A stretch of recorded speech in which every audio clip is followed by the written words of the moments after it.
ইন্টারনেটে অনেক বক্তা পাওয়া যায়, যায় না? আছে না? আছে না? আমরা যারা যুবক মোবাইল জানি, মোবাইল টিভি আছে না? কিছুদিন আগে এক বক্তা নিজেকে ভাইরাল করার জন্য আত্মগোপন করলো। নাম হলো আবু তোহা মোহাম্মদ আদনান। এর ভ্রান্ত ফতোয়া আমাদের সমাজে ছিল। ভ্রান্ত ফতোয়া ছিল সমাজে, কি ছিল? যে তাই ডাইরেক্ট বলেছিল সৌদি সরকার কাফের, ইহুদিদের দালাল। একজন ব্যক্তিকে কাফের বলার অধিকার পায় সে কোথায়? যে হাদিস পড়তে জানে না, সে একজন ব্যক্তিকে সৌদি সরকারকে ডাইরেক্ট কাফের উল্লেখ করে দিচ্ছে। চিন্তা করেছেন কিভাবে ভাইরাল হওয়া যায়?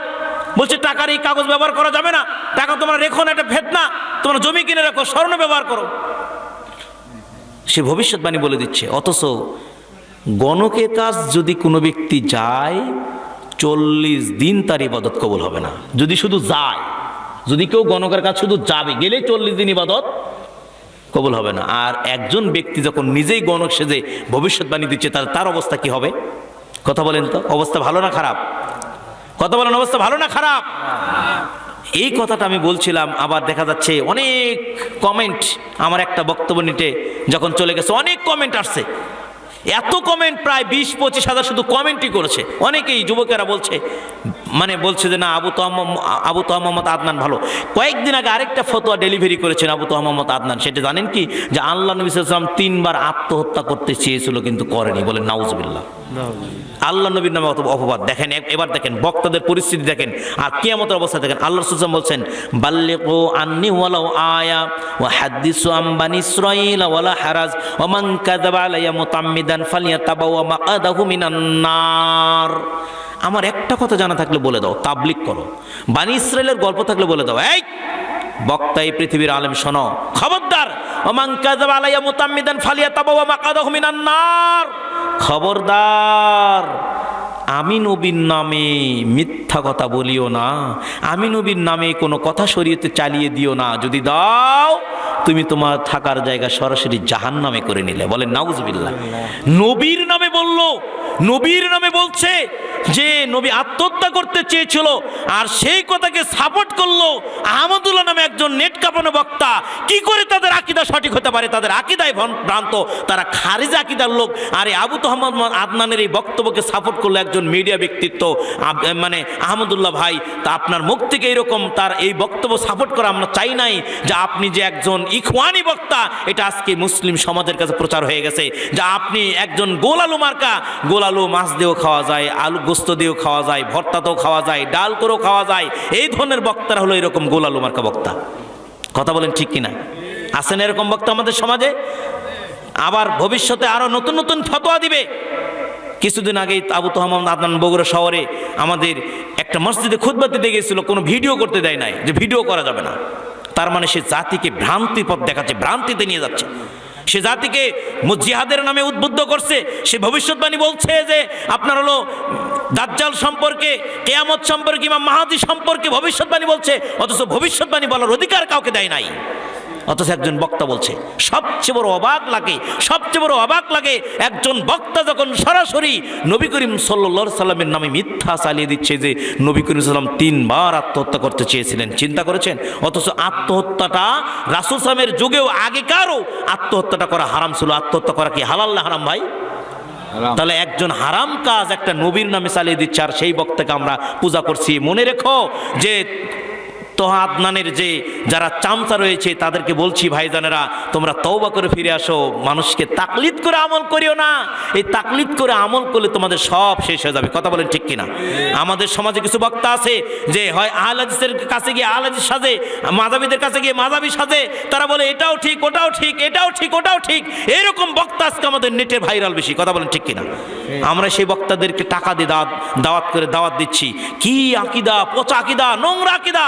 এই বক্তাদের সবচেয়ে খারাপ লাগে যে এই বক্তা তোহা মোহাম্মদ আদনান, তাকে বলছি তুমি যদি জাতির সামনে ক্ষমা না চাও, ইন্টারনেটে যদি তুমি ক্ষমা না চাও, তাহলে তুমি সত্যি তুমি খারিজি সম্প্রদায়ের লোক, সত্যি তুমি ইখওয়ানি সম্প্রদায়ের লোক, সত্যি তুমি নবীকে ভালোবাসো না। তুমি নবীকে ভালোবাসলে নবী নামে মিথ্যা অপবাদ তুমি দিতা না। যেহেতু আল্লাহ নবী সাল্লাল্লাহু আলাইহি ওয়াসাল্লাম বলেছেন যে ব্যক্তি আমার নামে একটা মিথ্যা অপবাদ দিবে, সে ব্যক্তি তার থাকার জায়গায় ডাইরেক্ট জাহান্নাম করে নিল। অতএব জাহান্নাম জাহান্নামে তুমি যেও না। তুমি আমার মুসলিম দিনী ভাই, তোমাকে আমি সতর্ক করে দেওয়ার জন্য বলছি, আমার এই আলোচনাটা নেটে চলে যাবে, তোমাকে আমি সতর্ক করে দেওয়ার জন্য বলছি, তুমি ফিরে চলে আসো রাসূল সাল্লাল্লাহু আলাইহি ওয়াসাল্লামের পথে, তুমি ফিরে চলে আসো। তুমি রাসূল সাল্লাল্লাহু আলাইহি ওয়াসাল্লামের সাহাবীদের মানহাজ অনুযায়ী, সালাফ সালিনদের মানহাজ অনুযায়ী তুমি আমল করো। তুমি একা বলো না সৌদি সরকার কাফের, হ্যাঁ এগুলো 1-2 ছাত্র, তুমি সবগুলো কিছুকে 1-2 বানিয়ে ফেলে দিচ্ছ। তোমার বক্তব্য এরকম হওয়া উচিত কেন? উচিত নয়। অতএব তোমাকে তওবা করে ফিরে আসতে হবে। তাছাড়া তুমিও আল্লাহর কাঠগড়ায় জবাব দিতে হবে। বক্তা হলেই হওয়া যাবে না, যেহেতু আল্লাহ রাসূল সাল্লাল্লাহু আলাইহি ওয়াসাল্লাম বলছেন যে বক্তা কিয়ামতের ময়দানে বক্তার অবস্থা সবচেয়ে কঠিন হবে, সবচেয়ে কঠিন হবে। তোমার মনে নাই, আমরা যেটা খবর পেয়েছি, তুমি একজন তোমার বন্ধুর বাড়িতে গিয়ে আত্মগোপনে থাকলা, তুমি সেই বাড়িতে আত্মগোপনে থাকার কারণে সেই বন্ধুর চাকরি থেকে কোম্পানি অব্যাহতি দিয়েছে। ওই চাকরি যদি আর কোম্পানি না দেয়, একজন পরিবারকে তুমি ধ্বংসের দিকে নিয়ে চলে গেলা। তুমি কিভাবে ভাইরাল হতে চাও বুঝে আসে না। তোমার এই ভাইরালের এই ফাঁদকে আল্লাহ তোমাকে এর থেকে ফিরে নিয়েছে, তোমাকে হেদায়েত দান করুক। আমরা বলি আল্লাহুম্মা আমিন।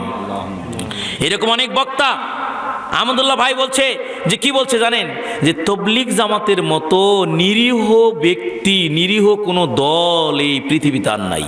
নাউজুবিল্লাহ বলবেন না? সাত গ্রুপ আর জোবাইর গ্রুপ কিছুদিন আগে টঙ্গীর ময়দানে যে মারামারিটা হলো, দেখছেন না আপনারা? দেখছেন না? রক্তক্ষয়ী মারামারি, রক্তক্ষয়ী সংঘর্ষ হলো। আর একজন মিডিয়া ব্যক্তিত্ব যখন বলতে পারে, যে একজন মিডিয়া ব্যক্তিত্ব যখন বলতে পারে যে তবলিগ জামাতের মতো নিরীহ কোনো দল এই দেশে নাই, এই পৃথিবীতে নাই, ঠিক তোমার এই পচা আকীদাকে, তোমার এই পচা আকীদাকে দূর করতে হবে। তুমি কেন এই কথা বললা যে এই পৃথিবীতে সবচেয়ে উগ্র মেজাজে হলো এরাই, যারা মারামারি করছে? সৌদি আরবের ফতোয়া বোর্ড, সৌদি আরবের সব গবেষণা বিভাগ পুঙ্খানুপুঙ্খভাবে বিচার করে দেখছে যে যত সন্ত্রাসী কর্মকাণ্ড জড়িয়েছে সব তবলিগ জামাত করেছে। তবলিগ জামাতের বিশ্বাস আকীদা জানেন না আপনারা? তবলিগ জামাত মানুষের ঈমানটাকে কিভাবে নষ্ট করে দিয়েছে। তাদের ফাজাইলে তাবলিগে হজ নামে একটা বই আছে, তাদের এই বইয়ের মধ্যে দেখবেন আপনি হলো, এই বইটা হলো দাওয়াতে তাবলিগ জামাতের 80 পৃষ্ঠা একটা ঘটনা উল্লেখ করেছে। প্রশ্ন করেছে মক্কা শরীফ ও মদিনা শরীফ হতে লোকজন কেন বিশ্বে ইজতেমায় আসে? এই প্রশ্নের উত্তর দিয়েছে কি জানেন? মক্কা শরীফে বাইতুল্লাহর মধ্যে 1 রাকাত সালাত পড়লে 1 লক্ষ রাকাতের সওয়াব, মদিনায় পড়লে 50,000 রাকাতের সওয়াব 1 রাকাত, মসজিদুল আকসা তথা আকসাতে পড়লে, বাইতুল মুকাদ্দাসে পড়লে যে হলো 25,000 রাকাতের সওয়াব। এরপরে তারা বলছে যদি কোনো ব্যক্তি বিশ্ব ইজতেমায় এসে 1 রাকাত নামাজ পড়ে 49 কোটি রাকাতের সওয়াব তার আমলনামায় লিখে দেওয়া হয়। নাউজুবিল্লাহ বলবেন না? যেই দলের মেরুদণ্ড, যেই দল এভাবে গঠিত হয়েছে, স্বপ্নের ইসলাম যে দল পেয়েছে, এই দলকে সাপোর্ট করে একজন মিডিয়া ব্যক্তিত্ব বলছে এদের মতো নিরীহ নাই। আরে এরা নিরীহ নাই, এরা নিরীহভাবেও মানুষের ঈমানকে জাহিলিয়াতের দিকে নিয়ে যাচ্ছে, এবং এরা সন্ত্রাসী কর্মকাণ্ড করেও মানুষকে জাহিলিয়াতের দিকে নিয়ে যাচ্ছে। এজন্য আমাদের দেশের প্রধানমন্ত্রীকে বলবো, আমাদের দেশের রাষ্ট্রপতিকে বলবো যে সৌদি আরব যেভাবে তবলিগ জামাতকে বয়কট করেছে, তাদের কিতাবকে বয়কট করেছে, আমাদের এই বাংলাদেশ থেকেও তবলিগ জামাতকে বয়কট করে, তাদের এই নিষিদ্ধ কিতাবগুলোকে বয়কট করে বাংলার মানুষকে সেই আকীদা আনার জন্য আহ্বান জানাচ্ছি। কথা কোন ঠিক কিনা? এই আহ্বান জানাচ্ছি যে তবলিগ জামাতকে বয়কট করা হোক, চরমোনাইকে বয়কট করা হোক, কেননা তাদের কিতাবের মধ্যেও ভুল রয়েছে, আটরশির কিতাবের মধ্যেও ভুল রয়েছে। দেখেননি আপনি যে চরমোনের কিতাবের মধ্যে তারা কিভাবে মানুষকে গাঁজাখুরি গল্প করতে পারে? আপনাকে শুধু একটা ফতোয়া জানাই, দেখেন ভেদে মারেফতের বই 28 নম্বর পৃষ্ঠায় তারা বলেছে যে দরবেশ সাহেব ওই রাতে তার এক খলিফাকে স্বপ্ন যোগে বলিলেন, আমার কবরে শায়িত চোরকে তুমি গোসল দিয়ে আমার পাশে দাফন করে দাও। স্বপ্নের ভিতরে খলিফা সাহেব জিজ্ঞাসা করলেন, হুজুর আপনি টাকা দেওয়া সত্ত্বেও যখন চোর এই কাজ থেকে ফিরে আসে নাই, তখন তাকে এত সম্মান করা আবশ্যক কি? দরবেশ সাহেব বলিলেন, বাবা আমার বড় চিন্তা হইল যে কাফন চোরের হাতে আমার হাতের সঙ্গে লাগিয়াছে, এখন কিয়ামতের দিবসে ওকে ছাড়া আমি কেমনে পুলসিরাত পার হইয়া যাইব? ওগো প্রাণের বন্ধুগণ, মানে স্বপ্নে একজন ব্যক্তি, দরবেশ সাহেব বলছে যে আমার কাফনের কাপড় চুরি করার জন্য যে চোর এসেছে তাকে গোসল দিয়ে আমার সাথে দাফন করে দাও। এখন স্বপ্নে প্রশ্ন করছে যে উস্তাদজি হুজুর চোরকে আপনার সাথে দাফন করব, কারণটা কি? আপনি যেহেতু তাকে টাকা দিয়েছিলেন এরপর চুরি করতে আসছে। জানো না ওই কাফনের কাপড় চুরি করতে আসে আমার হাতের সাথে হাত লাগছে। তাহলে আমি এত বড় একটা দরবেশ, আমার হাতের সাথে যার হাত লাগে তাকে কি আমি থুয়ে পুলসিরাত পার হব? তাকে নিয়েই পুলসিরাত পার হব? এরপরে বলছে দেখো একজন ব্যক্তির হাতের সাথে হাত লাগলে যদি পুলসিরাত পার করে যায়, তাহলে পীরের হাতে মুরিদ নিলে তাকে মুরিদক থেকে জান্নাতে যাবে, জাহান্নামে মানে জান্নাতে যাবে কিভাবে? অতএব আপনারা পীরের হাতে মুরিদ নেন, তাহলে জান্নাত পাবেন। বলেন নাউজুবিল্লাহ। জাহাজ দিয়ে পীর সাহেব মুরিদক জান্নাতে নিয়ে যাবে, আসেন এরকম ভ্রান্ত আকীদা? অথচ এত বড় ক্ষমতা লক্ষ্য করে, টঙ্গীর মাঠকে লক্ষ্য করে, আমনকে লক্ষ্য করে ভ্রান্ত আকীদা এই মানুষের ইমানটাকে গোপনে ধ্বংস করে ফেলছে। আর এজন্যই সৌদি বোর্ড দেখলো যে এতদিনের গবেষণায় পেতে পারছে, যে জন্য তারা সৌদি থেকে এই তাবলিগ জামাতকে ব্র্যান্ড ঘোষণা করেছে। বলেন আলহামদুলিল্লাহ। আর আমাদের দেশে শায়েখ বলছে যে তবলিগ জামাতের মতো নিরীহ কেউ না, এরা জুলুম করেছে। বলেন নাউজুবিল্লাহ। এই মুফতিকেও বলবো, এই বড় ভাইকেও বলবো, তোমার অনেক জ্ঞান, তুমি ইখওয়ানি বক্তায় সেটা পরিচিত, তুমি সব কিছু খেতে পারো, তুমি সব কিছু এখানেও মুখ দিতে পারো, ওখানেও মুখ দিতে পারো, এরকম না করে একটা সঠিক কথা বলো যে আমার মানহাজ সালাফি মানহাজ। আজও পর্যন্ত তুমি সালাফি মানহাজ কেন তুমি ঘোষণা করলে না? অতএব তুমি সব কিছু খেও না, আর তুমি তবলিগ জামাতের এভাবে পক্ষ নিয়ে বক্তব্য দিও না। তুমি কোন দিকে যাচ্ছ বুঝতে পারছি না। আল্লাহ আলম, আল্লাহ তোমাকে হেদায়েত দান করে। আমরা বলি আল্লাহুম্মা আমিন। বলছিলাম আকীদা, আকীদা সঠিক ছাড়া কোনো ব্যক্তির আমল আল্লাহ দরবারে কবুল হবে না। আপনার আকীদা কোথায়? আপনার আকীদা আল্লাহ কোথায় বলেন তো? কথা বলেন না কেন? আল্লাহ কোথায়? আল্লাহ আরশ আজিমে। কথা বলেন ঠিক কিনা? কিন্তু আল্লাহর ক্ষমতা পৃথিবীর সব জায়গায় বিস্তৃত। কথা বলেন ঠিক কিনা? এই জমিনের নিচেও আল্লাহর ক্ষমতা আছে কিনা বলেন তো? আছে। এই জমিনের নিচেও আল্লাহর ক্ষমতা আছে, জমিনের উপরেও আল্লাহর ক্ষমতা আছে। এজন্য আল্লাহর ক্ষমতা সব জায়গায় বিরাজমান। কিন্তু আল্লাহ সুবহানাহু ওয়া তাআলা আরশে রয়েছেন। দেখেন 3 নম্বর সূরা 55 নম্বর আয়াত, 4 নম্বর সূরা 158 নম্বর আয়াত, 7 নম্বর সূরা 54 নম্বর আয়াত। দেখেন এই সূরাগুলো আপনি পড়বেন তো পাবেন। 10 নম্বর সূরা 3 নম্বর আয়াত, 13 নম্বর সূরা 2 নম্বর আয়াত, 25 নম্বর সূরা 59 নম্বর আয়াত, 32 এবং 57 নম্বর সূরা 4 নম্বর আয়াত, 67 নম্বর সূরা 16 এবং 17 নম্বর আয়াত, 20 নম্বর সূরা 5 নম্বর আয়াত। আর রহমানু আলাল আরশি ইস্তাওয়া, আল্লাহ যিনি রহমান তিনি আরশে সমীসীন। বলেন সুবহানাল্লাহ। আল্লাহ কোথায় আছেন? অথচ এই দেশের মাটিতে মাযহাবী ভাইয়েরা লক্ষ লক্ষ মসজিদে আজকে জুমার দিনের ইমামগুলো খুতবা দিয়েছে। তারা তো খুতবাতেও নবীকে নূরের তৈরি বলেছে, তারা আল্লাহ সব জায়গায় বিরাজমান এই কথা বলেছে। কথা বলেন ঠিক কিনা?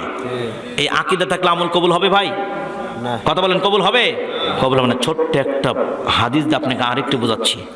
এই হাদিসটা পাবেন নাসাইর 994 নম্বর হাদিস, মুস্তাদরাক লিল হাকিমের 2071 নম্বর হাদিস। এরপর আপনি পাবেন এই হাদিসটা তিরমিজির 897 নম্বর হাদিস। এই হাদিসের মধ্যে রাসূল সাল্লাল্লাহু আলাইহি ওয়াসাল্লাম আবু হুরায়রা বলছেন, আকবালতু মা রাসূলিল্লাহি সাল্লাল্লাহু আলাইহি ওয়াসাল্লাম ফা সামিয়া রাজুলাই ইয়াকরা ওয়া কুল হুয়াল্লাহু আহাদ আল্লাহুস সামাদ লাম ইয়ালিদ ওয়া লাম ইউলাদ ওয়া লাম ইয়াকুল লাহু কুফুয়ান আহাদ। قال ما جبت قلت ما جبت يا رسول الله صلى الله عليه وسلم قال الجنة. আবু হুরায়রা রাদিয়াল্লাহু তাআলা বললেন, once upon a time I was walking with the prophet Hazrat Muhammad sallallahu alaihi wasallam. In this meantime suddenly we heard the reciting the Holy Quran, Suratul Ikhlas. By hearing this the prophet sallallahu alaihi wasallam said that it is enough for him. আল্লাহ রাসূল সাল্লাল্লাহু আলাইহি ওয়াসাল্লামের সঙ্গে আমরা এক সময় হাঁটতেছিলাম। আবু হুরায়রা বললেন, হঠাৎ করে একজন ব্যক্তির সূরা ইখলাস তিলাওয়াতের আওয়াজ আমাদের কানে চলে আসলো। আল্লাহ নবী সূরা ইখলাস তিলাওয়াত করছেন, এক সাহাবী সূরা ইখলাস তেলাওয়াত করছেন। এই আওয়াজটা আমাদের কানে চলে আসলেন।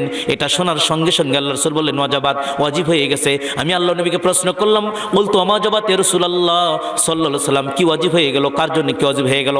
আল্লাহ রাসূল বললেন, সাহাবী শোনো, যে ব্যক্তি সূরা ইখলাস তেলাওয়াত করছে ওই ব্যক্তির জন্য জান্নাত ওয়াজিব হয়ে গেছে। বলেন সুবহানাল্লাহ। জান্নাত ওয়াজিব হয়ে সূরা ইখলাস তেলাওয়াত করলে। আরেকটা হাদিস মুসনাদ আহমদে 12342 নম্বর হাদিস, 432 নম্বর হাদিস, 12432 নম্বর হাদিস মুসনাদ আহমদের। আন আনাস বিন মালিক রাদিয়াল্লাহু তাআলা আনহু قال قال رسول الله صلى الله عليه وسلم جاء رجل الى رسول الله صلى الله عليه وسلم فقال يا رسول الله اني احب هذه السوره قل هو الله احد قال حبك اياها خلق الجنه. আনাস বিন মালিক বললেন, আল্লাহ রাসূল সাল্লাল্লাহু আলাইহি ওয়াসাল্লামের কাছে এক সাহাবী আসলেন, এসে বললেন, ইয়া রাসূলুল্লাহ সাল্লাল্লাহু আলাইহি ওয়াসাল্লাম, আমি সূরা ইখলাসটাকে খুব ভালোবাসি। আল্লাহ নবী বললেন, তুমি সূরা ইখলাসকে ভালোবাসো? বললেন, হ্যাঁ। যাও, আমি নবী বলে দিলাম তুমি সূরা ইখলাসটাকে ভালোবাসো, এই ভালোবাসা তোমাকে জান্নাতে নিয়ে যাবে। বলেন সুবহানাল্লাহ। সূরা ইখলাসকে ভালোবাসলে জান্নাত পাওয়া যায়, সূরা ইখলাস তেলাওয়াত করলে জান্নাত ওয়াজিব হয়ে যায়। বলেন সুবহানাল্লাহ। কেন ওয়াজিব হয়ে যায় জানেন? সূরা ইখলাসের মধ্যে কি আছে? আকীদার প্রথম সোপান আল্লাহ সূরা ইখলাসের মধ্যে দিয়েছে, কুল হুয়াল্লাহু আহাদ। হে নবী আপনি বলুন আল্লাহ এক, আল্লাহ দ্বিতীয়। কথা কোন ঠিক কিনা? এজন্য আল্লাহ রাসূল সাল্লাল্লাহু আলাইহি ওয়াসাল্লাম বলেছেন, শোনো, মান কানা আখিরু কালামি লা ইলাহা ইল্লাল্লাহ দাখালাল জান্নাহ। যে ব্যক্তির জীবনের শেষ বক্তব্য হবে লা ইলাহা ইল্লাল্লাহ, ওই ব্যক্তি জান্নাতে চলে যাবে। এই হাদিসটি পাবেন পাবেন আপনি মুসনাদ আহমদের 22,034 নম্বর, মুসনাদ আহমদের 22,127 নম্বর, আবু দাউদের 3118 নম্বর, হাকিমের 1299 নম্বর। যে ব্যক্তির জীবনের শেষ বাক্য হবে লা ইলাহা ইল্লাল্লাহ, ওই ব্যক্তি জান্নাতে চলে যাবে। এরপরে 145 নম্বর হাদিস মুসলিমের, আল্লাহ রাসূল সাল্লাল্লাহু আলাইহি ওয়াসাল্লাম বলছেন মাম্মাত ওয়া হুয়া ইয়ালাম লা ইলাহা ইল্লাল্লাহ দাখালাল জান্নাহ। যে ব্যক্তির জীবনে যে ব্যক্তি এই নীতির উপর মারা যাবে লা ইলাহা ইল্লাল্লাহ, ওই ব্যক্তি জান্নাতে যাবে। তারপরে দেখেন আরেকটা হাদিস বলছিলাম, আল্লাহর নবী সাল্লাল্লাহু আলাইহি ওয়াসাল্লাম মুসনাদ আহমদের হাদিসে বলছেন যে ব্যক্তি দুনিয়ার জীবনে লা ইলাহা ইল্লাল্লাহকে অটুট রাখবে, কিয়ামতের ময়দানে ওই ব্যক্তি জাহান্নামের দৃশ্য দেখবেনই না, জাহান্নামের আগুন তার চোখেই পড়বে না, না দেখেই ওই ব্যক্তিকে আল্লাহ জান্নাত দিয়ে দিবে। বলেন সুবহানাল্লাহ। কারণটা কি? লা ইলাহা ইল্লাল্লাহর মধ্যে কি আছে জানেন? লা ইলাহা ইল্লাল্লাহ, নেই কোনো সত্য মাবুদ আল্লাহ ছাড়া, আল্লাহ ছাড়া। এই লা ইলাহা ইল্লাল্লাহর মধ্যে আর সূরা ইখলাসের মধ্যে মিল আছে, আর আকীদার মধ্যে মিল আছে। কথা কোন ঠিক কিনা? এজন্য আল্লাহ নবী সাল্লাল্লাহু আলাইহি ওয়াসাল্লাম বলেছেন সহিহ ইবনে হিব্বানের 3004 নম্বর হাদিস, লাকিনু মাউতাকুম লা ইলাহা ইল্লাল্লাহ মান কানা আখিরু কালামু ইনদাল মাউতি লা ইলাহা ইল্লাল্লাহ দাখালাল জান্নাহ। তোমরা মৃত্যু শয্যায় ব্যক্তিকে পড়াও লা ইলাহা ইল্লাল্লাহ, এতটুকু। একটু মনোযোগ দেন নাকি? আজকে জুমার দিন গেছে না, গত হয়ে গেছে না জুমার দিন? কথা কন না কেন? আমাদের দেশে লক্ষ মসজিদে জুমার দিনে জুমার ফরজ নামাজের শেষে একটা আখিরি মোনাজাতে একটা দোয়া করেছে, কি জানেন? দোয়ার লাস্ট অংশ কি ছিল? ওয়াখিরু কালামু ইনদাল মাউতি লা ইলাহা, মোনাজাতের শেষে ছিল না এটা? লা ইলাহা ইল্লাল্লাহু মুহাম্মাদুর রাসূলুল্লাহ। কথা কোন ঠিক কিনা? আমি কি মিথ্যা কথা বললাম? জোরে বলেন ঠিক কিনা? আলাদিসের মধ্যেও হয়, হানাফিদের মধ্যেও হয়, চিশতিয়া, মুজাদ্দিদিয়া, নকশবন্দিয়া, চরমনাই, মাযহাব, তাবলীগ, জামাত সব গ্রুপে এই দলটাকে মোনাজাত করার পরে এই দোয়াটা বলে যে তারা শেষ করে, আল্লাহ আমি যেন মরার সময় বলতে পারি, বলতে বলতে মারা যায় লা ইলাহা ইল্লাল্লাহু মুহাম্মাদুর রাসূলুল্লাহ। থামেন থামেন, আল্লাহ নবী শিক্ষা দিল লাকিনু মাউতাকুম লা ইলাহা ইল্লাল্লাহ, মরার সময় তোমরা মৃত্যু শয্যায় ব্যক্তিকে পড়াও শুধু লা ইলাহা ইল্লাল্লাহ, এতটুকু পড়াও। কিন্তু আল্লাহ নবী বলল লা ইলাহা ইল্লাল্লাহ এতটুকু পড়ে মারা যাও, এতটুকু তুমি শিক্ষা দাও, তালকিন দাও। কিন্তু মুফতি সাহেব বলল আমি যেন পড়তে পড়তে মারা যাই লা ইলাহা ইল্লাল্লাহু মুহাম্মাদুর রাসূলুল্লাহ, মুহাম্মাদুর রাসূলুল্লাহ যোগ করলো মুফতি সাহেব, আর আল্লাহ নবী বলেছিল শুধু লা ইলাহা ইল্লাল্লাহ। এবার বলেন তো ঠিক কোনটা, মুফতিরটা না রাসূলেরটা? রাসূলেরটা। কারটা ঠিক ভাই? রাসূলেরটা। মাঝখান থেকে কেউ জবাব দিচ্ছেন না, বুঝেন না আলোচনা। মৃত্যু শয্যায় শায়িত ব্যক্তিকে কতটুকু পড়াবো? লা ইলাহা ইল্লাল্লাহ, মুহাম্মদ রাসূলুল্লাহ পড়াবেন না। ক্লিয়ার কথা বুঝতে পারছেন? বোঝা গেছে কি? কতটুকু পড়াতে হবে? কতটুকু পড়াতে হবে? লা ইলাহা ইল্লাল্লাহ এতটুকু যদি পড়ে। আরেকটা হাদিস এই মুফতিদেরকে বলছি, বুখারী হাদিস দেখো 3884 নম্বর হাদিস, 6681 নম্বর হাদিস। আল্লাহ নবী তার চাচা আবু তালিবকে বলেছিল, চাচা আপনি শুধু পড়েন লা ইলাহা ইল্লাল্লাহ, এতটুকু পড়েন, বাকিটা আমি দেখে নেব। কিন্তু তার চাচার কপালে তাক হেদায়েত আল্লাহ লেখেন নাই। কথা কোন ঠিক কিনা? তাহলে মৃত্যু শয্যায় ব্যক্তিকে যদি পড়ানো হয় লা ইলাহা ইল্লাল্লাহ এতটুকু পড়ে যে ব্যক্তি মারা যাবে, আল্লাহ নবী বলেন এই ব্যক্তি জান্নাত যাবে, ওই ব্যক্তির জন্য জান্নাত অবধারিত হয়ে যাবে। সাহাবী বলেন ইয়া রাসূলুল্লাহ যদি ওই ব্যক্তি চুরি করে, জিনা করে, এরপরেও কি জান্নাতে যাবে? আল্লাহ নবী বলেন ও সাহাবী জেনে রাখো, যদি ব্যক্তি চুরি করে, জিনা করে, এরপরেও জান্নাতে যাবে।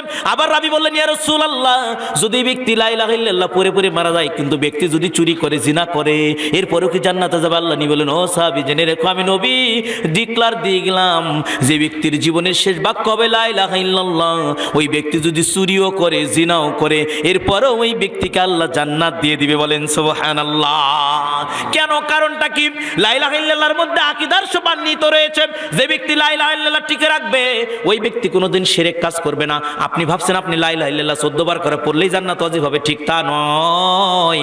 লা ইলাহা ইল্লাল্লাহ যে ব্যক্তি টিকে রাখবে, ওই ব্যক্তি কোনোদিন মাজারে যাবে না, ওই ব্যক্তি কোনো পীরের কাছে মাথা নত করবে না। লা ইলাহা ইল্লাল্লাহ যার ঠিক আছে, ওই ব্যক্তি আল্লাহর হুকুমকে পুঙ্খানুপুঙ্খরূপে মানবে, ওই ব্যক্তি কোনোদিন বাতিলের সঙ্গে আপোষ করবে না, করবে না, করবে না। কথা কোন ঠিক কিনা?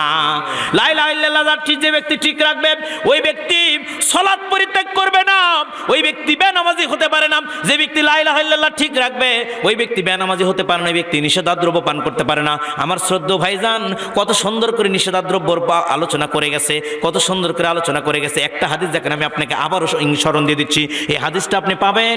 দেখেন আপনি যে শিরক করলে আপনার ইমানটা নষ্ট হয়ে যায়। হিন্দুরা মূর্তি পূজা করে, কিয়ামতের ময়দানে মূর্তি পূজকের কাতারে ওরা দাঁড়িয়ে যাবে। কথা বলেন ঠিক কিনা? ওরা বিনা হিসেবে জাহান্নামে যাবে, হিন্দুরা যাবে না? যাবে না? বিনা হিসেবে কোথায় যাবে? জাহান্নামে। হাদিসটা দেখেন। এবার আপনাকে বলছি 2453 নম্বর হাদিস, মুসনাদে আহমদ, সহিহুল জামির 6549 নম্বর হাদিস, সিলসিলা সহিহ 677 নম্বর হাদিস, মিশকাতে 3657 নম্বর হাদিস। আন ইবনে আব্বাস রাদিয়াল্লাহু তাআলা আনহু قال قال রাসূলুল্লাহ সাল্লাল্লাহু আলাইহি ওয়াসাল্লাম মুদমিনুল খামরি ইম্মাতা লাকিয়াল্লাহ কামা দিওয়াসান। আল্লাহ নবী বললেন, শোনো আমার উম্মত, যে ব্যক্তি নিষেধাদ্রব্য তার পেটে রেখেই মারা গেল, ওই ব্যক্তি কিয়ামতের ময়দানে মূর্তি পূজকের কাতারে দাঁড়িয়ে যাবে। মূর্তি পূজকের সঙ্গে কাতার হবে হয়ে বিনা হিসেবে ওই ব্যক্তি জাহান্নামের মধ্যে দাও দাও করে পড়বে। তাহলে একজন হাজী সাহেব যদি হজ করে আসার পরেও জর্দা খেতে খেতে মারা যায়, এর অবস্থা কি হবে বলেন তো? এর অবস্থা কিন্তু একই রকম হবে। একই রকম হবে না? কতক্ষণ ঠিক কিনা? তাহলে নিষেধাদ্রব্য এমন একটা জিনিস, নিয়মিত পান করে করে কেউ যদি মারা যায়, 40 দিনের মধ্যে যদি তওবা ছাড়া, 40 দিন আগে 38 দিন হলে নিষেধাদ্রব্য পান করছেন, আজকে 40 দিন এখনো হয়নি, এর মধ্যে যদি আপনি তওবা ছাড়া মারা যান, আপনার ঠিকানা জাহান্নাম। কথা বুঝতে পারছি কি? 40 দিনের মধ্যে যেহেতু সালাত কবুল হয় না, এরপর আল্লাহ রাসূল সাল্লাল্লাহু আলাইহি ওয়াসাল্লাম বললেন, ও ব্যক্তি মূর্তি পূজকের কাতারেই দাঁড়িয়ে যাবে। সিলসিলা সহিহ 2695 নম্বর হাদিস, যে ব্যক্তি ওয়াহিয়া বাতনি মাতা মাইতাতান জাহিলিয়া, যে ব্যক্তি নিষেধাদ্রব্য তার পেটে রেখে মারা গেল, ওই ব্যক্তি জাহিলিয়াতের উপর মৃত্যুবরণ করলো। নাউজুবিল্লাহ বললেন না? আমার আগের আলোচক হাদিস বলছেন সুন্দর করে, মুদমিনুল খামর উম্মুল ফাওয়াহিশ আকবারুল কাবাইর, ওই ঘটনাকে উল্লেখ করেছেন, সবচেয়ে বড় পাপ, নোংরা পাপ। এরপর সহিহুল জামের আরেকটা হাদিস, যেটা ভাই সময়ের অভাবে হয়তো বলেনি, এই হাদিসটা দেখেন কত কঠিন, হাদিসটা কত কঠিন। নাসিরুদ্দিন আলবানী হাদিসটাকে সহি বলেছেন।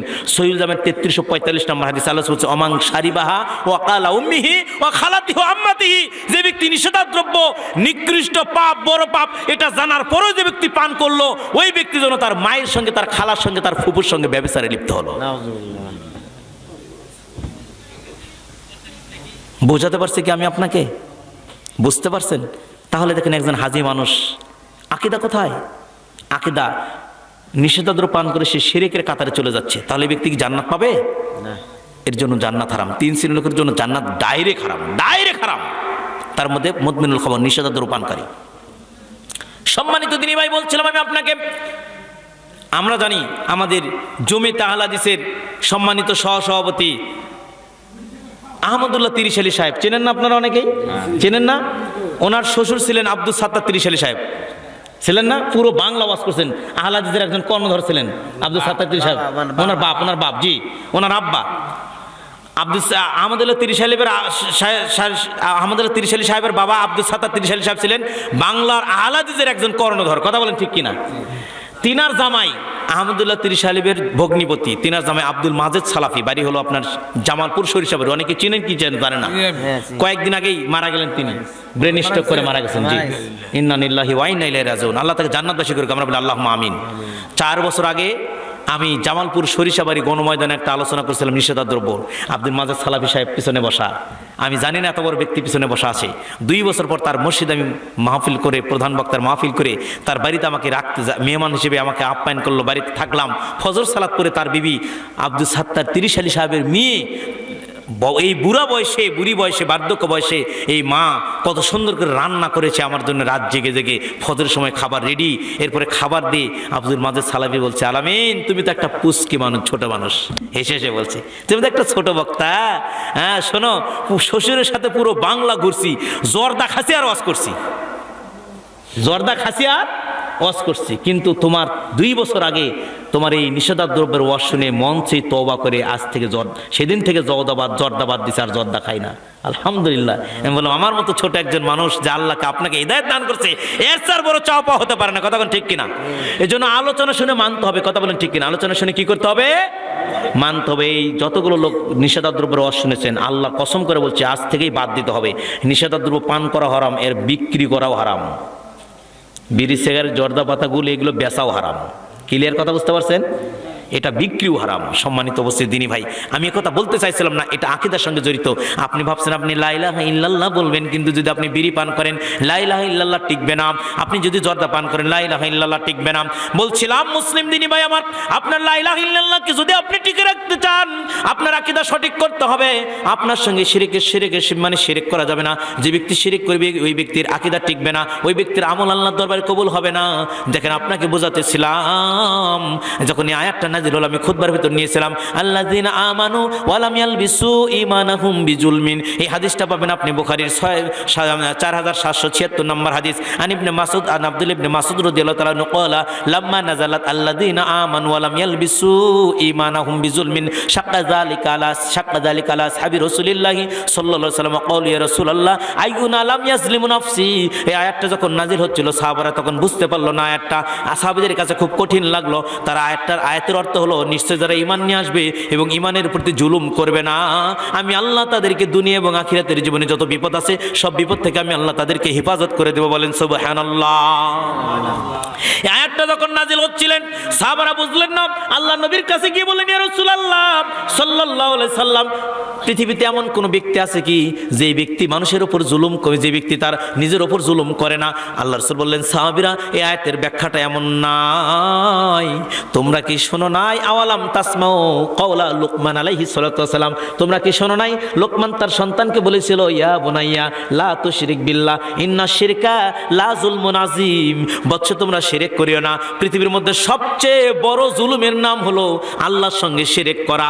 ভাইজান বলছিলাম আমি আপনাকে, শিরক করলে শুধু একটা পাপই হয় না, শিরক করলে সবচেয়ে বড় জালিম হয়ে যায়। পৃথিবীর মধ্যে সবচেয়ে বড় জালেম ওই ব্যক্তি, ওই মসজিদের ইমাম সবচেয়ে বড় জালিম। যেই মসজিদের ইমাম তাবিজের ব্যবসার সঙ্গে জড়িত আছে, ওই ইমাম পৃথিবীর মধ্যে সবচেয়ে বড় জালেম। আমার বগুড়া শহরে যাবেন, কেন্দ্র বড় মসজিদের সাথে দাওয়াখানা লেখা আছে, তাবিজ দেওয়া হয় 1001 টাকা, 501 টাকা, 301 টাকা, 50,000 1 টাকা। বুঝেননি? ফকরে গিরে কেরামতি 1 টাকা উল্লেখ টাকা লেগে তাছাড়া কাজ করে না। বলেন নাউজুবিল্লাহ, আছে কি নাই? হুজুর যেখানে যখন তাবিজের ব্যবসায়ী হয় তখন ওই সবচেয়ে বড় জালিম হয়। রিকশাওয়ালা যখন শিরক করে তখন সবচেয়ে বড় জালিম হয়। ওই ব্যক্তির ইবাদত আল্লাহর দরবারে কবুল হয় না, ওই ব্যক্তির আকীদা নষ্ট। আপনার বাড়িতে আপনার বিবি সুকেজের ভিতরে যদি ছবি মূর্তি টাঙ্গিয়ে রাখে, আপনি মুসলিম, আপনি আল্লাহর সঙ্গে অংশীদারিত্ব করবেন। আপনার সরকার মনে মনে মূর্তি টাঙ্গিয়ে রাখতে পারে, সেই জবাব সরকারকে কিয়ামতের ময়দানে দিতে হবে। কিন্তু আপনার ঘরের ভিতরে যদি মূর্তি থাকে, এই জবাব সরকারকে দিবে না, এই জবাব আপনি আব্দুর রহমান আপনাকে আল্লাহর কাঠগড়ায় দিতে হবে। কথা বলেন ঠিক কিনা? আপনি যদি মাজারে গিয়ে সন্তান চান আপনাকে জবাব দিতে হবে। আপনার সরকার তো বলেন তুমি মাজারে গিয়ে সন্তান চাও। আপনি যদি তাবিজ ব্যবহার করেন, তাবিজ কবজ ব্যবহার করা শিরক, আপনার আমল তো নষ্ট হয়ে যাবে। আপনার জিন্দেগির কোনো আমল আল্লাহর দরবারে কবুল হবে না। অতএব আপনি তাবিজের ব্যবসা থেকে দূরে চলে আসেন। আল্লাহ পৃথিবীর সব পাপকে ক্ষমা করে, কিন্তু আল্লাহ শিরকের মতো এই মহাপাপকে আল্লাহ ক্ষমা করে না। হাদিসটা আপনি পাবেন তিরমিজির 3540 নম্বর, সিলসিলা সহিহ 1127 নম্বর, মিশকাতের 2336 নম্বর হাদিস। আনাস বিন মালিক রাদিয়াল্লাহু তাআলা আনহু ক্বাল রাসূলুল্লাহ সাল্লাল্লাহু আলাইহি ওয়াসাল্লাম, আনাস বিন মালিক রাদিয়াল্লাহু তাআলা আনহু বললেন আল্লাহ রাসূল সাল্লাল্লাহু আলাইহি ওয়াসাল্লাম বললেন ক্বালা আল্লাহু তাবারাকা ওয়া তাআলা, আল্লাহ বলেছেন ইয়া ইবনা আদম, হে আদম সন্তান, ইন্নাকা মা দাওতানি ওয়া রাদাওতানি গফারতু লাকা মা কানা ফিকা ওয়া লা বাই। হে আদম সন্তান, তুমি আমাকে যতদিন ডাকবে ততদিন আমি আল্লাহ তোমাকে তোমার ডাকে সাড়া দিব, তোমাকে ক্ষমা করে দেব। তোমাকে ক্ষমা করতে আমি আল্লাহ কাউরও পরোয়া করি না। বলেন সুবহানাল্লাহ। আল্লাহ নি বলছেন বান্দা আল্লাহকে ডাকবে, আল্লাহ ক্ষমা করে। বান্দা আল্লাহর কাছে ক্ষমা চায়, আল্লাহ ক্ষমা করে। আল্লাহর কাছে বান্দা ক্ষমা চায়, আল্লাহ ক্ষমা করে। এই আদম সন্তান আমার উম্মতগুলো আল্লাহকে ডাকতে ডাকতে ক্লান্ত হয়, কিন্তু আমার আল্লাহ আপনাকে আমাকে ক্ষমা করতে ক্লান্ত হন না। সুবহানাল্লাহ বলবেন না? আপনারা পাপ করবেন, ক্ষমা চাবেন, আমরা পাপ করব, ক্ষমা চাবো। এই জন্য আল্লাহ মানুষ জাতিকে সৃষ্টি করেছেন। কথা কোন ঠিক কিনা? প্রত্যেক আদম সন্তানই পাপী। কুল্লু বানি আদম খাত্তাউ ওয়া খায়রুল খাত্তাইনা তাওয়াবুন। আদম সন্তান বলতেই পাপী। আদম সন্তান পাপ করবে আর ক্ষমা চাবে, পাপ করবে আর ক্ষমা চাবে। এজন্য আমি আদম সন্তানকে তৈরি করছি। যদি আদম সন্তান পাপ না করতো তাহলে আমি আদম সন্তানকে তৈরি করতাম না। কিন্তু এত পাপের মধ্যে যেন শিরকের পাপ না থাকে। এই যে এরপর আল্লাহ বললেন ইয়া ইবনা আদম, হে আদম সন্তান, ইন্নাকা লাউ বালাগাত যুনুবুকা আনানাস সামাই সুম্মা আস্তাগফারতানি গফারতু লাকা লাউ বাই। আদম সন্তান রে, তোমার পাপ যদি আসমান পর্যন্ত হয়ে যায়, উনজুর ইলাস সামাই, তুমি আকাশের দিকে তাকাও। মিশকাতের ব্যাখ্যা, তোমার নজর যত দূর যাবে এত দূর পর্যন্ত তোমার যদি পাপ দিয়ে ভরে যায়, সুম্মাস্তাগফারতানি, তুমি ক্ষমা চাও, গফারতু লাক, আমি আল্লাহ তোমাকে ক্ষমা করে দেব। তোমাকে ক্ষমা করতে কারোর পরোয়া করি না। ইয়াবনা আদম, হে আদম সন্তান, ইন্নাকা লাউ লাকিয়াতানি বিকুরাবিল আরদ খতায়া সুম্মা লাকিয়াতানি লা তুশরিক বি শাইয়ান লা তাইতুকা বিকুরাবিহা মাগফিরাতান। আদম সন্তান রে, তোমার পাপ যদি পুরো পৃথিবী ভরে যায়, পূর্ব থেকে পশ্চিম, উত্তর থেকে দক্ষিণ, তামাম পৃথিবী যদি তোমার পাপ দিয়ে ভরে যায়, তুমি যদি আমার সামনে পাপ নিয়ে হাজির হও, আমি আল্লাহ সব দিয়ে তোমার পাপটাকে পরিপূর্ণ করে দিব। বলেন সুবহানাল্লাহ। এত পাপের মধ্যে সব পাপ আমি আল্লাহ মাফ করে দিই, তোমাকে সব দিয়ে পরিবর্তন করে দিই, তোমাকে জান্নাত দিয়ে দেব। কিন্তু আদম সন্তান, এত পাপের মধ্যে যেন শিরকের কোনো পাপ না থাকে। শিরকের পাপ থাকলে আমি আল্লাহ ক্ষমা করব না। শিরিকটা কি জিনিস? যে ক্ষমতা আল্লাহ দিতে পারে, যে জিনিস আল্লাহ ছাড়া কেউ দিতে পারে না, সেই জিনিস মানুষের কাছে চাওয়াটাই শিরিক। রোগ ভালো করার মালিক কে? এই জন্য তাবিজ ব্যবহার করা শিরিক। হাতে শক্তি দেওয়ার মালিক কে? এই জন্য রোগ ভালো হবে, হাতে শক্তি পাবো, এই জন্য অষ্টধাতুর আংটি, মানে পাথরের আংটি, তামার আংটি ব্যবহার করে শিরিক। আপনি আংটি ব্যবহার করতে পারেন, আপনাকে ভালো লাগে হয়তো এই জন্য, কিন্তু যদি একটু নিয়ত থাকে যে আংটি ব্যবহার করার কারণে আমার এই রোগ থেকে মুক্ত পাচ্ছি, হাতটা ভালো হচ্ছে, তখনই শিরক হয়ে যাবে। কথা বলেন ঠিক কিনা? ডাক্তার কাছে বলছে, ডাক্তার আমাকে বাঁচাও, ডাক্তার বাঁচাতে পারে? বাঁচার মালিক কে? আল্লাহ। এই কথার মধ্যে শিরক। ভাই, আল্লাহ লাগে, হিল্লাও লাগে, বাঙালিরা বলে না, নাউজুবিল্লাহ। এই কথার মধ্যেও শিরক। উপরে আল্লাহ, নিচে তুমি, একটু সাহায্য করে, কথার মধ্যে শিরক। যে আল্লাহর ক্ষমতা উপরে, সে আল্লাহর ক্ষমতা নিচেও আছে, ঠিক কিনা মুরব্বী? অতএব কথার মাধ্যমে আমরা শিরক করি কি করি না? সন্ধ্যার সময় টাকা ধার দেওয়া যাবে না, তাহলে শিরক হবে। দিবস পালন করা শিরক, মৃত্যু দিবস, জন্ম দিবস পালন করা শিরক। আল্লাহ নবী দুইটা ঈদ, ঈদে মিলাদুন্নবী, দুইটা ঈদ দিয়ে গেল মুসলিম জাতিকে। ঈদুল আযহা আর একটা ঈদুল ফিতর, কিন্তু মুসলিমের কলজা ঠান্ডা হলো না। আরেকটা শিরক ঈদ চালু করলো, তার নাম হলো ঈদে মিলাদুন্নবী। বলেন নাউজুবিল্লাহ। এই চালু করছেন। এরকম করে আমাদের সমাজটা আজকে পচে গেছে, গলত হয়ে যাচ্ছে। মুসলিম দিনী ভাই, কি দিয়ে আমি বুঝাবো, কি দিয়ে বলবো? আমি আপনাকে বুঝাতেছিলাম। তাহলে আল্লাহ নবী বলেন সাল্লাল্লাহু আলাইহি ওয়াসাল্লাম যেভাবে আমাদেরকে শরীয়ত দিয়েছেন, তাহলে আমল কবুলের চারটা শর্ত। প্রথম শর্ত হলো আকিদাতুস সহিহ, আকিদা সঠিক হতে হবে। আকিদা যদি সঠিক না হয়, জীবন দিতে প্রস্তুত কিন্তু নিষেধাজ্ঞা দ্রব্য পান করা প্রস্তুত নয়, জীবন দিতে প্রস্তুত কিন্তু হারাম খেতে প্রস্তুত নয়। কথা কোন ঠিক কিনা? বলছিলাম 2 নম্বর শর্ত হলো তরিকাতুস সহিহা, নবীর তরিকায় আমল করতে হবে। সারা জীবন আপনি চিশতিয়া, মুজাদ্দিদিয়া, নকশবন্দিয়া, কাদেরিয়া, ফেরকাবন্দিয়া সব তরিকার আমল করলেন, কিন্তু মরার সময়, কবর দেওয়ার সময় বলতেছে বিসমিল্লাহি ওয়া আলা মিল্লাতি রাসূলিল্লাহ, রাসূলের তরিকায় রেখে গেলাম। বেঈমানি করার জায়গা নাই। কথা কোন ঠিক কিনা? নেতার বাপ মারা গেছে, নেতা বাপের লাশটা সামনে দাঁড়িয়ে আছে। এবার মসজিদের হুজুর নেতার বাপের লাশটা কবরে নামাচ্ছে। নামানোর সময় উপর দিয়ে তাকে বলছে যে, সাহেব, সত্য কথা বলে দোয়া করবো না মিথ্যা কথা বলে দোয়া কর? ভাই, সত্য কথা বলে দোয়া কর। তখন বলছে বিসমিল্লাহি ওয়া আলা মিল্লাতি চিশতিয়া। এই চিশতিয়া বললি কে? আপনার আব্বা সারা জীবন চিশতিয়া তরিকার লোক ছিল, তাই সত্য কথা বলে দোয়া করলাম, বিসমিল্লাহি ওয়া আলা মিল্লাতি চিশতিয়া। বুঝতে পারেননি? কই ভাইজান, তুই মিথ্যা কথা বলেই দোয়া করো, হুজুর সত্য কথা করার দরকার নাই, বিসমিল্লাহি ওয়া আলা মিল্লাতি রাসূলিল্লাহ এটাই বলো। তার মানে জীবিত থাকা অবস্থায় বিভিন্ন তরিকায় ভাগ হয়ে গেলাম, বিভিন্ন মাযহাবে ভাগ হয়ে গেলাম, আর মরার সময় নবীর তরিকা মানলাম। অথচ উচিত ছিল বেঁচে থাকতেই নবীর তরিকায় আমল করতে হবে। কথা কোন ঠিক কিনা? নবীর তরিকা ছাড়া কোনো আমল গ্রহণযোগ্য হবে না। আল্লাহ বলেন মাইয়ুতির রাসূলা ফাকাদ আতাল্লাহ, যে ব্যক্তি আমার নবীকে মানলো, ওই ব্যক্তি আমাকে মানলো। অথচ নবী করিম সাল্লাল্লাহু আলাইহি ওয়াসাল্লাম থেকে প্রমাণিত কোন আমল থেকে আজকে আমরা দূর করে দিয়েছি। আল্লাহ নবী বললেন, এই পৃথিবীর মানুষ শোনো, এই বুকা মানুষ শোনো। হাদিসটা বুখারী 751 নম্বরে, 751 নম্বর হাদিস। আল্লাহ নবী 551 নম্বর হাদিস, 531 571 নামে বুখারী। আল্লাহ রাসূল বলেছেন, ইন্না আহাদাকুম ইযা সাল্লা ইউনাজি রাব্বা, বান্দা যখন নামাজে দাঁড়ায় তখন সে মোনাজাতে দাঁড়ায়। মোনাজাত মানে কি? ফরজ নামাজের পরে হাত তুলে সবাই মিলে মোনাজাত করে, এটা মোনাজাত? শরীয়ত ভুল করেছে, এটা ভুল বুঝে। যে বক্তা বলেছে এটা